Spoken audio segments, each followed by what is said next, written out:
모습을 우리에게 보여주고 있습니다. 아니 베드로뿐만 아니라 온 예루살렘에 사는 그 사람들이 변화되는 모습을 보여줍니다. 그래서 이 성령 충만한 베드로가 설교했을 때 3,000명이 얘기하고 예루살렘 교회가 세워집니다. 베드로가 요한이 가면서 성전 미문에 있던 안전뱅이에 기도했더니 안전뱅이가 40년 동안 안전뱅이가 발떡 일었습니다. 이 일로 인해서 예루살렘 교회가 급성장을 합니다. 5장에 와서 보면은 아나니아와 삽비라 사건이 있어서 이제 급성장하는 교회에 아주 찬물을 끼얹는 그런 사건이 바로 아나니아와 삽비라 사건입니다. 이 사건을 통해서 주춤할 줄 알았던 그 교회는 다시 견고한 믿음을 가지고 계속해서 붕괴가는 것을 보게 됩니다. 그래서 대제사장과 사도들은 대제사장과 또 사두개인들은 사도들을 잡아서 오기에 가두었습니다. 그런데 여기에 갇혀있는 그들을 또다시 석봉이 되고 다시 투옥하고 또다시 석봉이 되고 이것이 이제 계속 연속되고 있습니다. 그래서 이 땅에는 황무함이 있는 것이에요. 이 땅 어느 곳에 가도 황무함은 다 있는 것입니다. 우리가 세계를 살아가면서 세상은 황무함이 있는 것이에요. 고통이 있는 것입니다. 고난이 있는 것입니다. 그런데 하나님의 나라는 그 속에서도 생명을 누리고 살아가는 것이 하나님의 나라라고 하는 것이에요. 그래서 우리는 하나님의 나라의 백성이 되었고 존귀한 자가 되었습니다. 성도라는 이름으로 살게 되었습니다. 여러분 비온 뒤에 땅이 굳어진다고 하듯이 아나니아와 삽비라 사건이 있고 난 후에 교회는 더 든든하게 세워져 갑니다. 그러나 사도들은 계속해서 핍박을 받습니다. 오늘 보면 22절에 보면요 그렇게 말씀하십니다. 부하들이 가서 옥에서 사도들을 보지 못하고 돌아와 이렇게 말씀하십니다. 그런데 그 21절부터 연결이 되고 있는데 21절 올라가서 보면 그들이 듣고 새벽에 성전에 들어가서 가르치더니 대제사장과 그와 함께 있던 사람들이 와서 공회와 이스라엘 족속의 원로들을 다 모으고 사람들을 오게 보내어 사도들을 잡아오라 하니 공회원들이 어떤 사람입니까? 사내들인 공회원을 말하고 있어요. 이 사람들은 사두개인을 중심으로 해서 이 사람들이 십자가에 못 박은 사람들이에요. 근데 십자가에 못 박은 예수를 십자가에 못 박은 이 사람들이 이제 예수를 십자가에 못 박았기 때문에 사도들은 그의 부하라. 그래서 사도들을 쉽게 다룰 줄 알았습니다. 그래서 옥에 넣었던 거죠. 근데 옥에 넣었는데 그들은 옥에서도 굴하지 않습니다. 생명의 복음에 대해서 전혀 굴하지 않고 가르치지 말라고는 예수를 증거한. 그래서 옥에 가서 관원들을 시켜서 그 잡아오느라 그랬어요. 이 사도 요한과 베드로가 갇혀있는 감옥에 가서 잡아오느라 그것이 22절에 보면 그 말씀이신데 부하들이 가서 옥에서 사도들을 보지 못하고 돌아와 이렇게 얘기하고 있습니다. 분명히 옥에 있어야 할 사도들이 없어진 거예요. 그러면서 23절 보세요. 23절, 24절, 25절까지 같이 보십니다. 23절부터 25절까지 이르되 우리가 보니 문들이 잠기고 지키는 사람들이 문에 있으되 문을 열고 본즉 그 안에는 한 사람도 없더이다 하니 성전 맡은 자와 제사장들이 이 말을 듣고 의혹하여 이 일이 어찌 될까 하니 사람들이 와서 아뢰되 보소서 옥에 가두었던 사람들이 성전에 서서 백성을 가르치더이다 하니 놀라운 것이 23절입니다. 23절 자세히 보세요. 이르되 우리가 보니 옥은 든든히 잠기고 지키는 사람들이 문에 서 있어요. 옥문이 잠겨 있어요. 그리고 보초병들이 앞에 서 있습니다. 그런데 옥문을 열고 들어가 봤더니 사도 요한, 사도 베드로가 그 속에 없는 거예요. 생각해 보세요. 엄청난 사건이잖아요. 지금 지키고 있습니다. 옥문이 잠겨져 있어요. 또 경비병들이 철통같이 경비를 서고 있습니다. 그런데 이제 그들을 잡으러 옥문을 열고 들어가 보니까 사도들이 없어지는 거예요. 기적적인 역사들이 또 나타나게 됩니다. 그런데 이런 역사들을 어떻게 경험하고 어떻게 체험했느냐? 베드로가요. 오순절 이전에는 베드로도 연약한 인간일 뿐이었어요. 그래서 예수님도 3번이나 부인했던 그 베드로입니다. 수제자였지만 참으로 연약한 사람이 베드로였어요. 그런데 성령이 충만함을 받고 나니까 그 다음부터는 아주 담대해집니다. 그 생명을 걸고 복음을 전하는 거예요. 오순절 날에도 그랬죠. 또 그 위에 솔로몬 행각에서도 그랬죠. 지금 오늘 본문에도 보면은 옥에 갇혀서도 두려워하지 않아요. 그리고 이제 옥문이 잠겨있는 그 상황 속에서 주의 사자들이 그 옥문에서 빼냈던 그 장면을 우리에게 말씀해 주고 있습니다. 그럼 우리가 어떻게 담대한 신앙생활 할 수 있을까요? 저희 아침에 신문을 보면서 제일 먼저 보는 것이 국제뉴스입니다. 지금 미얀마 사태가 어떻게 돌아가나 하고 매일 보는 거예요. 오늘 아침에도 보니까 양곤입니다. 양곤에는 양곤 선교연합교회가 있고 가찬 선교연합교회가 있는 지교회가 거기에 한 150명 정도 성도 150명 한 200명 가까이 그 성도들이 있는 곳이. 그런데 어제 데모하다가 경찰이 총을 쐈는데 그 청년 하나가 맞아가지고 그 자리에서 급사를 합니다. 근데 여동생이 그걸 본 거예요. 여동생이 와가지고 오빠의 그 시신하고 그 우는 그 모습이 사진 찍혀서 나온 거예요. 그 모습을 보면서 마치 이 자녀처럼 그 어린 그 새싹들이 청년들이 새벽이 쓰이고 같은 청년들이 그 죽음을 보고 얼마나 마음이 아픈지 몰라요. 바로 그 곁에는 우리 지교회 성도들이 있어요. 그런데 그 따로 목사님 그 상황 속에서도 사랑의 쌀을 나눕니다. 사랑의 쌀을 들고 계속 그 가정을 신방해요. 그러면서 그 위험한 상태에서 어찌 보면 생명이고 그 사랑의 쌀을 나누면서 복음을 전하고 있어요. 그것을 보면서 너무너무 감사한 거예요. 그렇게 위험이 도사리고 있고 경일록화교회 같은 경우는 양곤 선교연합에서 한 2시간 떨어진 곳인데 거기는 밤낮 주야로 경찰과 군인들이 같이 합동 단속을 해서 가정에서 예배만 가정에서 모임만 가져도 그냥 잡아간다는 거예요. 잡아가면 감옥에 가두는 거지. 그러니까 목사님 상황을 좀 이해해 주세요. 지금 그래서 경일록화는 지금 예배를 드릴 수가 없는 상황이에요. 그런 어려운 상황들을 보면서 이 땅의 황망을 부숴서 지금 미얀마 땅이 너무너무 황홀해요. 지금 이 국기가 미얀마 국기잖아요. 근데 이 미얀마가 지금 북한, 방글라데시, 미얀마 이 세 나라가 세계에서 가장 빈국입니다. 그들을 우리가 선교하면서 그 가슴을 안고 그들을 위해서 기도할 때마다 정말 생명의 꽃이 미얀마에 피어야 되는데 양곤에 갈 때마다 제가 느끼는 것이 절이 곳곳에 있어요. 우상들이 곳곳에 있습니다. 갈 때마다 그 기도해요. 저 절이 변해 교회가 되게 하소서. 여러분 보세요. 우상을 태우지 못하면 계속 우상이 지배를 합니다. 우상이 지배하는 나라는 그 우상 지배로 인해서 어려움이 계속 있어요. 어려움을 극복할 수 있는 비결은 뭐냐? 우상을 제거하는 길입니다. 우상을 제거하는 길은 성령의 충만함을 받아야 된다는 것이에요. 이 강내산 꽃이 얼마나 아름답습니까? 저는 이 꽃을 필 때 유심히 관찰했는데 꽃을 필 때마다 껍질이 있어요. 껍질이 벗어지면서 꽃이 피더라고. 그래서 이 꽃이 피는데 보면 반드시 껍질이 떨어져 있습니다. 이 꽃이 필 때에 그 껍데기를 벗어져야 이 꽃이 환하게 드러나는 것이에요. 우리는 예수의 생명이 있습니다. 그러니까 우리 속에 생명의 꽃이 피어야 된다고 하는 것이에요. 그것이 무엇입니까? 성령의 충만함을 받으면 내 속에 생명의 꽃이 피는 거예요. 생명의 꽃이 피어서 이 꽃처럼 나 한 사람이 세상의 소금이 되고 세상의 빛이 되어서 세상을 비추는 것이에요. 그래서 이 황무한 이 세상을 내가 이 생명의 꽃이 되어서 모든 사람에게 기쁨이 되고 나를 통해서 복음이 들어가고 나를 통해서 생명이 전파되어야 될 줄 믿습니다. 그래서 우리는 내 속에 생명의 꽃이 피워지는 사람, 그 사람을 통해서 하나님의 사역을 이루어가신다는 거죠. 베드로와 요한이 어떻게 이렇게 담대할 수 있었습니까? 그 속에 이미 생명의 꽃이 피었어요. 예수의 생명이 그들을 사로잡았어요. 그러니까 그들은 죽음도 그들의 길을 막지는 못합니다. 복음을 전함에 있어서 이 생명의 충만함이 없이는 자꾸 막힙니다. 이것이 핍박오고 저것이 핍박오고 때로는 병마가 핍박이 오고 때로는 가난이 핍박이 오고 계속 핍박이 오는 거예요. 그런데 생명의 꽃을 피운 사람들은 그것을 다 이기고 나갑니다. 왜? 내 속에 예수가 있기 때문에. 내 속에 가장 보배로운 예수가 있기 때문에 그 예수의 힘으로 예수의 믿음으로 나가는 거예요. 그래서 우리가 어떤 어려움이 있어도 그 어려움을 극복하고 나갈 수가 있는 것입니다. 우리 김민수 형제라고 얼마 전에 군에 갔던 간 형제가 매일 처음 카톡에 답신이 와요. 그것도 한 번도 아니고 2번씩 와요. 좀 이렇게 늘 우리 교회에서 이렇게 마지막 인사하고 갔는데 그 군 생활이 쉽지가 않습니다. 이 군은 이 사람들과 우리 민간인들과는 달라요.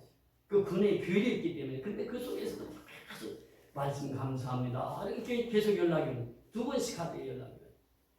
그 힘들고 어려운 군 생활 속에서도 이 생명의 빛을 받으면 그곳에 가서 또 생명을 전할 수 있게 되는 것이에요. 그래서 우리가 이 베드로와 요한의 사도를 보면서 그들이 어떻게 이렇게 담대할 수 있었던가? 다른 길이 없습니다.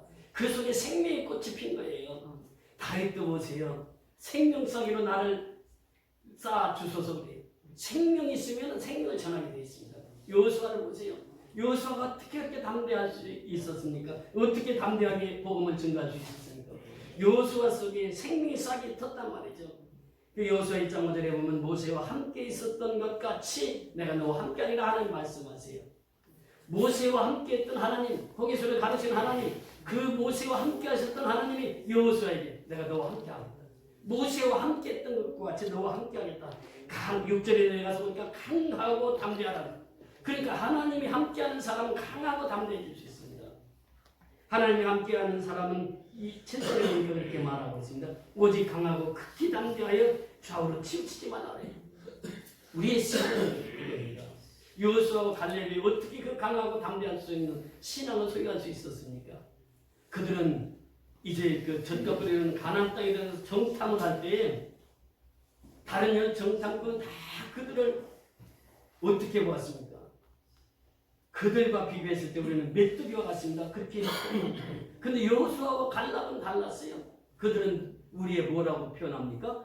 우리의 밥입니다. 그래요. 그러니까 이 신앙 있는 사람은 똑같은 환경 속에서도 10명의 정탐꾼들은 그렇게 적을 두려워 떨었습니다.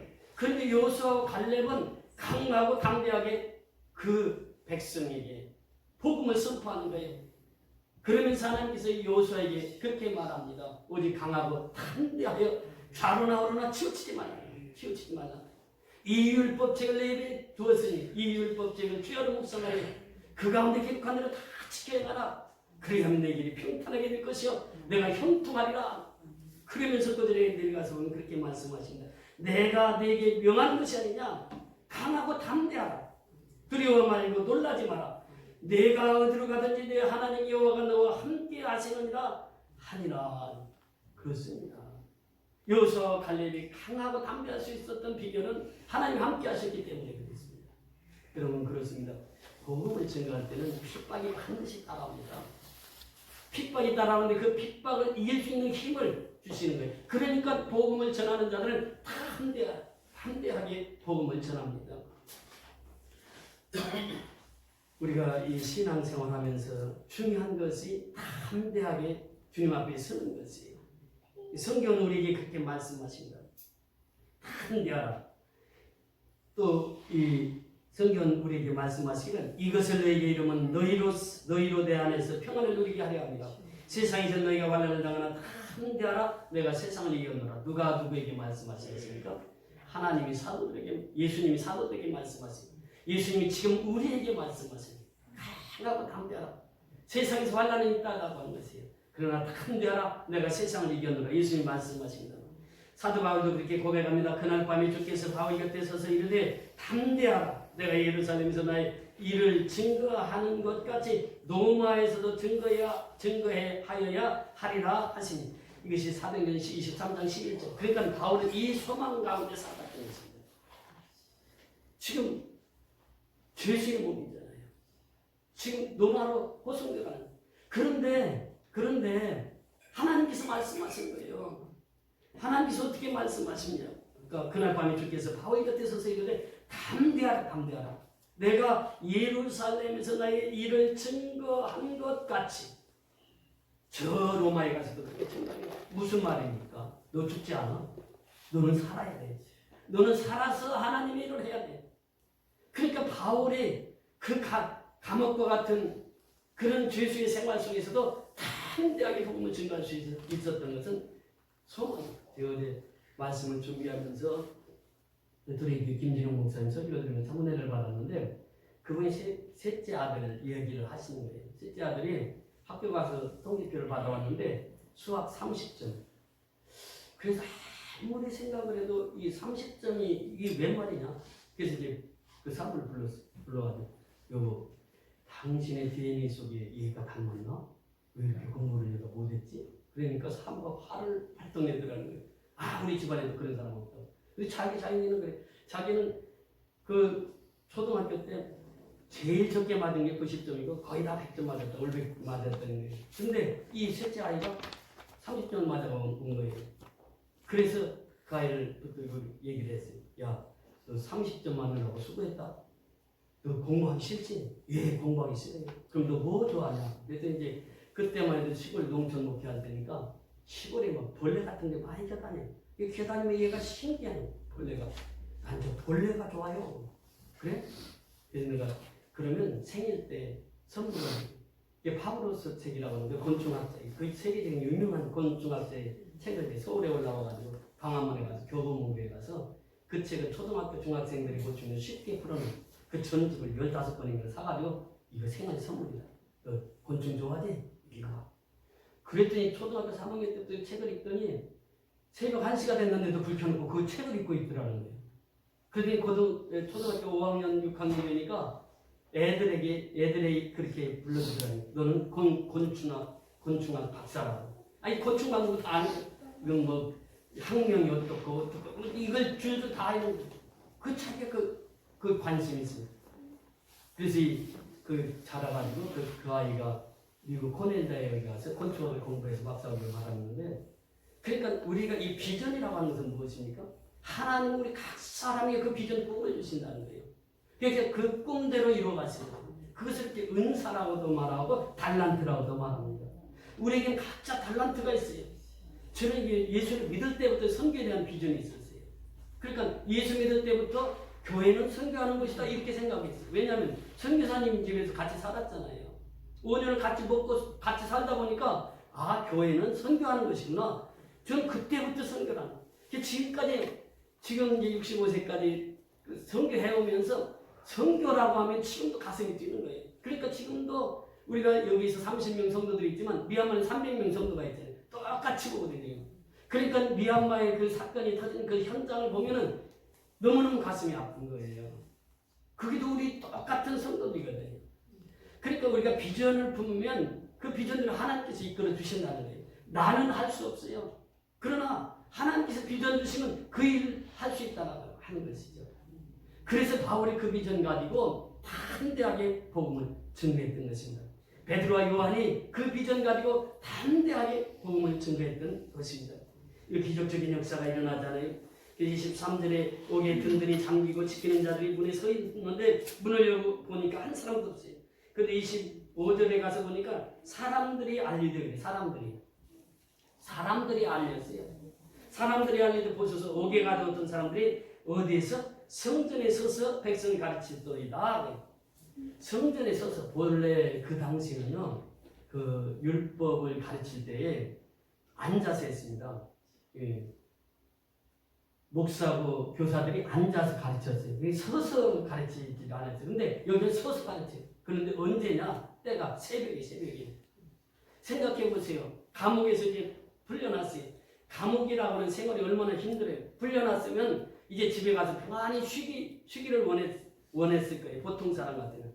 지금으로 말하면 사우나 가서 좀 몸 좀 풀고 그랬을 텐데 새벽에 가서 서서 백성들에게 가르치는 거예요. 그러니까 이 풀려만 났다 하면은 가서 복음을 전하는 거예요. 베드로 요한이. 그 새벽에 가서 성전에서 백성이 가르치더이다. 26절에 보니까 성전 맡은 자가 부하들과 같이 가서 그들을 잡아왔으나 강제로 못하면 백성들이 돌로 칠까 두려워함이더라. 왜 이 말씀이 기록되어 있을까요? 지금 이제 그 사두개인들이 잡아오라고 했으니까 관원들은 사두개인 쪼리개들이거든요. 가서 잡아오는데 이거 강제로 잡았다가는 사람들이 돌로 칠 것 같아요. 왜? 베드로 사도와 요한이 어떤 일을 했습니까? 바로 왜 보니까 예루살렘에서 많은 병자들이 다 왔어. 근데 베드로의 그림자만 지나가도 고칠까 하여 그곳에 많은 병자들을 치료하지요. 또 하나님 나라가 확장되니까 어려운 사람들 구제 사역을 하죠. 선한 일만 그렇게 하니까 사람들이 베드로 요한 사도 잡아간다. 그럼 돌로 쳐서 그 사람 죽일 것 같은 거예요. 그래서 강제로 데려가지 못하는 거예요. 이 사도들이 스스로 가는 거예요.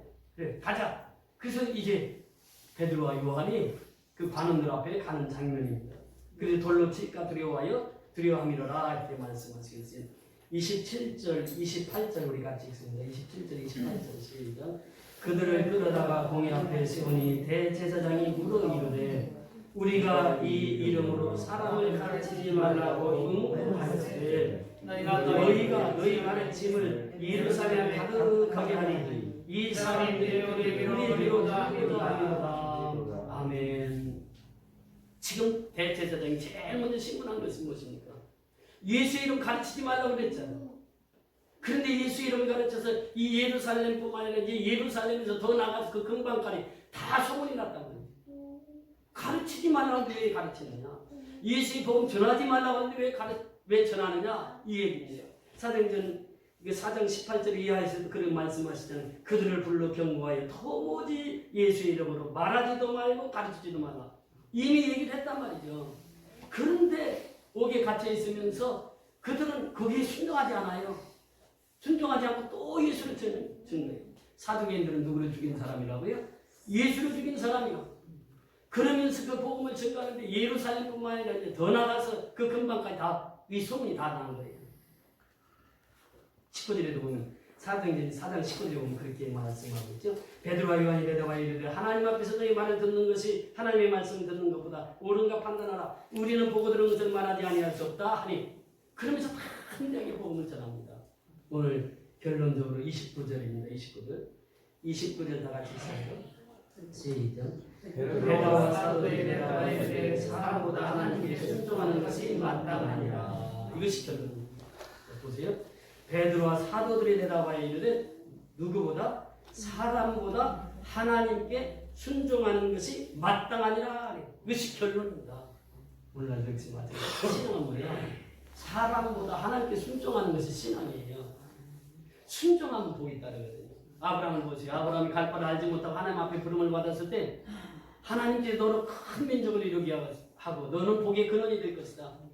내 후손이 저 하늘의 별처럼 바닷가의 모래알처럼 번성하리라. 그 축복을 주셨을 때 아브라함은 어떻게 했습니까? 말씀을 따라 갖고 말씀 따라 순종이랍니다. 순종. 순종이 아브라함이 복의 근원으로 또 모든 후손들이 복을 받게 하시고 하늘의 별처럼 바닷가의 모래알처럼 그렇게 하늘의 아브라함 후손들을 번성케 하셨단 말이죠. 순종입니다. 이삭이 순종했을 때, 야곱이 순종했을 때 하나님 그들을 들었을 때에 나아만이라고 하는 장군이 있었습니다. 그 나아만 장군이 문둥병에 걸렸어요. 근데 그때 마침 그 집에 소녀 하나가 이스라엘에서 잡아온 소녀가 있었어요. 근데 소녀가 그 얘기를 하는 거예요. 저 우리 주인한테 가면 저 병 나을 수 있을 텐데 그런 거예요. 그러니까 나아만 부인이 그 소리 듣고 나아만 장군한테 얘기하죠. 이 나아만 장군이 이제 그 왕에게 얘기하는 거예요. 나 저 이스라엘 땅에 가서 내 병 좀 고치고 오겠습니다. 그러니까 막 잔뜩 선물을 싸서 주는 거예요. 그래서 이제 먼저 그 이스라엘 대통령한테 가는 거예요. 대통령한테 가서 얘기를 하는 거예요. 나 병 좀 고쳐달라고. 그게 대통령이 깜짝 놀라가지고 지금으로 말하면 미국의 국무장관 되는데 어디 나라에 약속 못 가니까 이 핑계에서 우리나라를 점령하러 올라나 보다 이렇게 생각을 하는 거예요. 놀라가지고 있는데 엘리사가 그 소식을 들어요. 엘리사가 그 대통령 지금으로 오는 대통령이 그 사람 나한테 보내세요. 그래서 엘리사에게 보냈어요. 갔는데 엘리사가 직접 나오는 것도 아니에요. 그 총 게하시가 나와서 저 요단강에 가서 7번 몸 담그면 된대요. 우리 주인이 그랬어요. 그러니까 나아만이 화를 내는 거예요. 아니 시골에 있는 목사가 이렇게 나를 무시해? 그러면서 화를 내는 거예요. 그러니까 그 나아만 부하들이 얘기합니다. 아니 그보다 더한 일이라도 시키면 해야죠. 그 요단강 7번 문에 들어갔다 나온 게 뭐가 어렵습니까? 하세요. 그러니까 6번까지 문에 들어갔다 나와도 아무런 기미가 보이지 않아. 근데 7번째 딱 들어갔다 나오니까 어떻게 됐어요? 다 나왔습니다. 다 나와가지고 어린아이 사이고 같이 되었더라 그래요. 그리고 이제 선물을 다 주려고 하니까 엘리사가 나 선물 안 받는다고.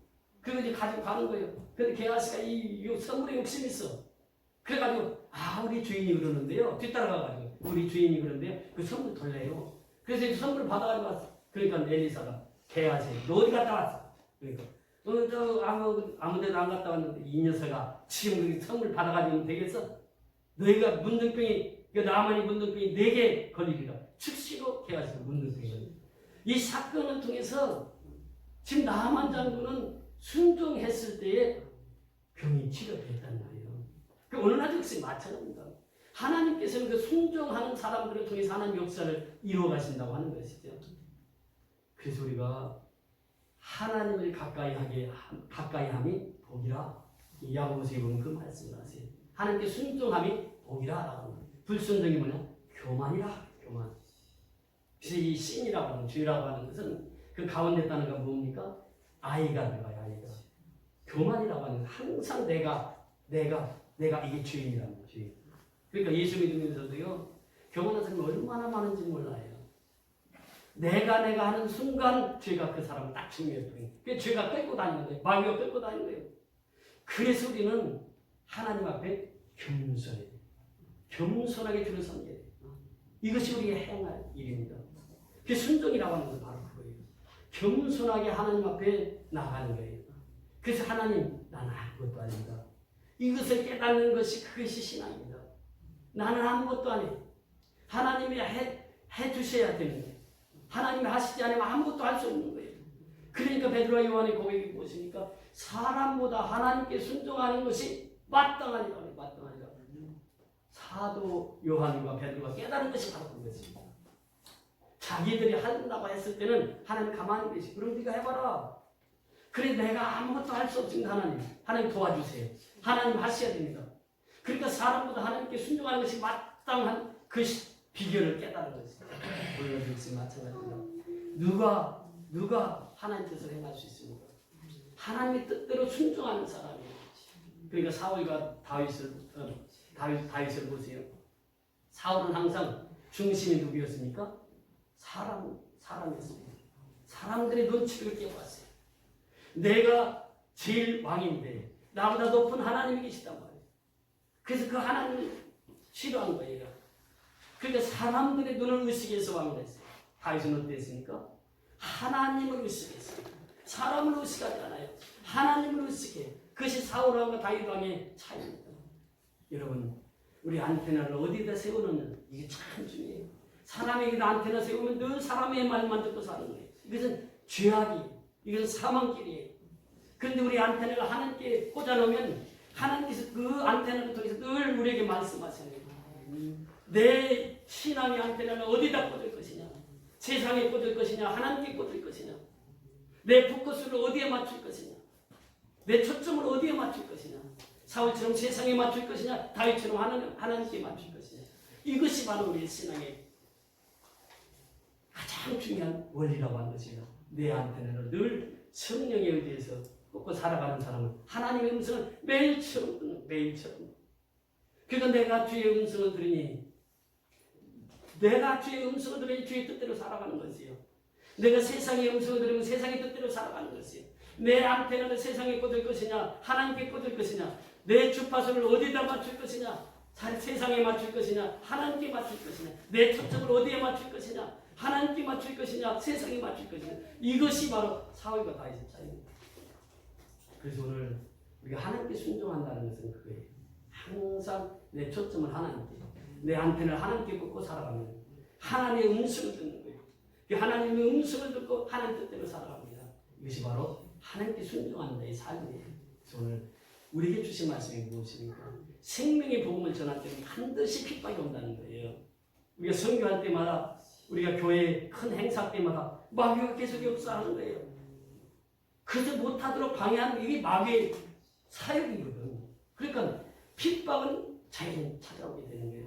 그런데 사도 요한과 베드로처럼 이 생명의 꽃이, 여기 꽃처럼 내 속에 생명의 꽃이 활짝 핀 사람은 누르면 누를수록 더 하거든. 복음을 줬던 거예요. 그것이 생명의 꽃에 있는 사람들이에요. 그래서 오늘 우리는 생명의 꽃은 어디로부터 오느냐? 하늘로부터, 하나님께로부터. 하나님께 집중할 수 있고 하나님께 초점을 맞추고 하나님께 안테나를 꽂아서 늘 하나님의 말씀에 순종하며 살아가는 저와 여러분이 다 될 수 있기를 주의 이름으로 축원을 드립니다. 아멘.